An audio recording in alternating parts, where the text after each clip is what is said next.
Oh shit, here we go again.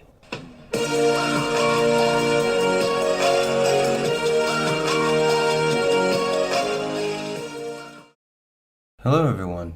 So today we're going to be talking about a character who is sometimes on fire, sometimes as a gas, and sometimes as a rock. And of course, we're talking about Volcana. Now, Volcana's first appearance in Marvel Comics was Secret Wars number 3 of July 1984, and she was created by Jim Shooter and Mike Zeck. A side note with Volcana, she was basically brought in to be Owen's confidant or sidekick to explain away his story. Basically to provide Molecule Man a way to be somewhat grounded into the Marvel Universe and not lose his head with all of his OP powers. Originally, that's all she was, a side note to Molecule Man. But Marvel later wrote her into She-Hulk and Spider-Woman stories, which also provide more of an origin to her character. Anyway, her real name is Marsha Rosenberg, and she was born in Denver, Colorado. Now, she grows up being looked down upon by most of her peers as she was overweight and socially awkward. She even had to work as a sales girl to make ends meet. The only friend she had was Mary, quote, Skeeter McFerrin, who was also pretty unpopular herself, and in her case, it was for being scrawny and poor. The two girls were humiliated since childhood by the wealthy and popular Vanessa Ashwood and her social clique. Now, when the Julia Carpenter version of Spider-Woman began her career in fighting crime in Denver, Mary untruthfully confided in her friend that she was secretly Spider-Woman. Now, Marsha then started to spread the rumor, and Mary started to become more popular. Now, because of this newfound popularity, they were invited to a party that was organized by Vanessa. Now, in the middle of this party, while they were finally becoming more accepted, their suburb of Denver was ripped from the earth and used by the alien Beyonder to create the makeshift planet Battleworld. Now, when the real Spider-Woman arrives and saves the guests from being crushed by falling debris, Vanessa and her friends realize that they were lied to by Marsha and Mary. Now, being angered by this, they chase them into the Battleworld forests, and the two are eventually found by Dr. Doom. Now, Doom was just so happening to need more recruits for his growing army of supervillains to counter the team of superheroes who were also on the planet together and offered the girls superpowers. Now, Dr. Doom had backward engineered a machine that utilized alien technology.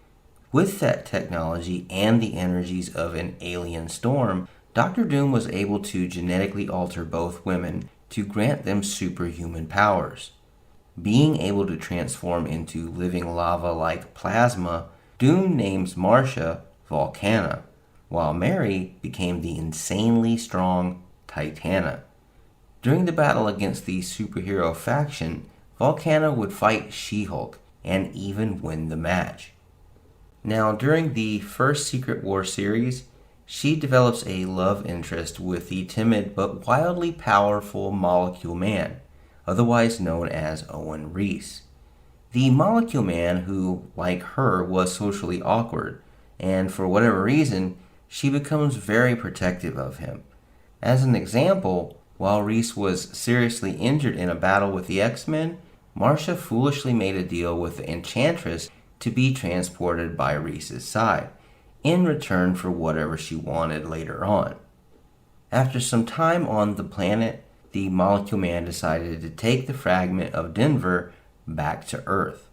Unfortunately, the Enchantress didn't trust Reese's abilities to get home, and having learned of Doom's theft of the Beyonder's power and his plans to invade Mephisto's realm, she decided to call in Rosenberg's debt to her. Now, the Enchantress does this with the intention of using Rosenberg's life force to power a spell to take herself home in time to warn Asgard, fearing that Doom would set his sights there after conquering Mephisto's realm. However, the spell was stopped by Reese and the Lizard, who had grown fond of Marcia, as she had always treated them kindly. Reese then successfully transported the Denver suburb and all of its inhabitants, including the supervillains, back to Earth. Marcia and Owen also decided to stay together as lovers, living out their lives as anonymously and normal as possible in their one-bedroom apartment home. Now, during the Secret Wars 2 series, they have another short but wild encounter with the Beyonder, who randomly shows up complaining about the universe's dubious and pathetic existence. After a seemingly successful ethic/morality talk with Owen, and Marcia participating in the defeat of the Beyonder by goading Owen into challenging him, they now thought that their life together was all settled. Sadly, their short-lived peace and quiet were destroyed as Doom appears and savagely attacks Owen, leaving him to die. He recovers, but decided to investigate why Doom wanted him dead, leading on a quest with the Fantastic Four that ended with yet another encounter with the Beyonder. They then learn that Owen and the Beyonder were both incomplete components of a single cosmic cube, and a heartbroken Marcia has to watch as Owen merged with the Beyonder to form a massive cosmic cube, which then was left in the null void of the Beyonder's realm. Meanwhile, she was returned to Earth with the Fantastic Four. Now later on, she was briefly reunited with the now depowered and mysteriously returned to Earth Molecule Man and battles Claw. Now, unlike her friend Titana, who became a full-time supervillain, Volcana tried the superheroine approach, and during a fight against the Wizard, she somehow gained the ability to transform into volcanic rock and ash forms. She also discovered that, just before his supposed, quote, death, Molecule Man had secretly willed a portion of his reality warping power to her, and it was this power that gave her the ability to transform into other forms at critical times. Once he regained this power from her, she terminated their relationship, as she was no longer able to tolerate his new bloodthirsty and egomaniacal personality. However, Molecule Man still vowed to one day prove his true love for her. Now, with Owen out of the picture and after losing a lot of weight, Volcana attended the wedding of Absorbing Man and her old friend Titana. Marcia, soon after attending, discovers that Molecule Man was also invited. Now, Molecule Man still pined for Volcana and used his powers to carve Volcana's face into Mount Rushmore. Marcia did see the news of this on TV, but didn't suspect that Molecule Man had done it. Nightwatch later hires Volcana and Titana to fight She-Hulk in order to keep her from getting some documents that would eventually incriminate him. Now, as far as powers and abilities go, the 6-foot, 5-inch tall Marcia Rosenberg often wears only a magenta-colored swimsuit made of unstable molecules, and because of this, it cannot be destroyed even while in her plasma form. Now, Marcia gains her superhuman powers through cellular augmentation performed by Dr. Doom via a mysterious alien machine. Originally, she had the ability to convert her entire body into a plasma lava-like substance, at times accidentally setting aflame the surfaces around her. Volcana is also able to emit controlled bursts of thermal energy up to 40 feet or more.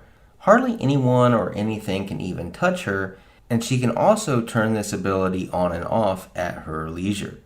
Later on, she gains 2 new abilities: a rock-like form with immense strength and is almost indestructible, and a gas sand-like composition that she could control the intangible shape of it at will. Marcia cannot make partial or half transformations, but she does possess the abilities of each form, each one at a time, as separate transformations. We love this character in Secret Wars. She became the foundation that grounded Reese and kept him from becoming like the Beyonder with no values on anything or anyone else. She is a pretty good version of the, quote, sweet and innocent girl that goes on to become strong and confident type narrative. Her motherly nurturing of Reese is somewhat endearing, and Reese's own protective nature of her is a direct result of her kindness towards him. We sure hope Marvel finds a way to work her into stories that aren't just She-Hulk joke comics, or in a little-known Spider-Woman series, but in very serious storylines like the one she was created in. If Kevin and Marvel wanted strong female characters, they should have looked no farther than Marsha Rosenberg. Anyway, you guys have a wonderful night, a great morning, an awesome evening, whichever. Please like, share, and subscribe. We really do appreciate that. Also, leave a comment down below. Let us know what you think about this video, as well as write down a character that you would like us to work on and make a video about, and we'll try to make that happen. As always, Excelsior. Hello, monkeys!